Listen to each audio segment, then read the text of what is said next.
Amaravati will be a reality very soon. 3 సంవత్సరాల్లో మనం ఖచ్చితంగా అక్కడ ఒక నగరాన్ని చూస్తాం. ఇది నవనగరాల్లో ఒకటి అంతేనండి? లేకపోతే కాదు కాదు, అన్ని ఆ నవనగరాల కాన్సెప్టే ఓకే 3 ఏళ్ళలో ఒక షేప్కి వచ్చేస్తుంది అంటున్నా.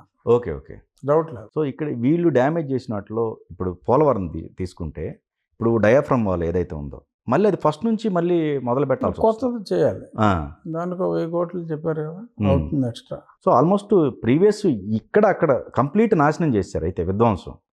జరిగింది విధ్వంసమే, అందుకనే కదా ప్రజలు అంత దారుణంగా తిరస్కరించింది. అంటే ఫస్ట్ నుంచి రావాల్సి వస్తుంది ఇప్పుడు మళ్ళీ అది, అంతే కదా. డయాఫ్రమ్ వాల్ అయితే కట్టాలి. ఇప్పుడు అంబటి గారు కూడా చురకలు అంటిస్తున్నారు దాని మీద. అంబటి గారు పాప ఆయన నాకు అదేం అర్థం కాలేదని కూడా చెప్పాడు ముందే. అవును, ఆయన ఈ సబ్జెక్ట్ అసలు మనకేం అర్థం కావట్లేదని చెప్పి పోలవరం అసలు ఎవడో కూడా అది కంప్లీట్ చేయలేరని కూడా ఆయన స్టేట్మెంట్ కూడా ఇచ్చారు రాంబాబు గారు.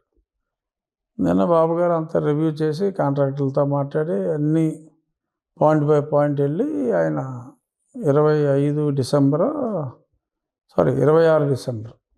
కంప్లీట్ అవుతుందని చెప్పి. అదే అసలు అప్పుడు నవయుగ వాళ్ళని జగన్మోహన్ రెడ్డి గెలక్కుండా ఉండుంటే, తీసేయకుండా ఉంటే అయిపోయేది వాడికి. అతను చెడగొట్టాడు అంత. అప్పుడే బాబు గారు మళ్ళీ ఎలక్ట్ అయ్యి ఉంటే అప్పటికి ఒక 2 సంవత్సరాల్లో ఎంటైర్ పోలవరం అయిపోయేది. ఓకే.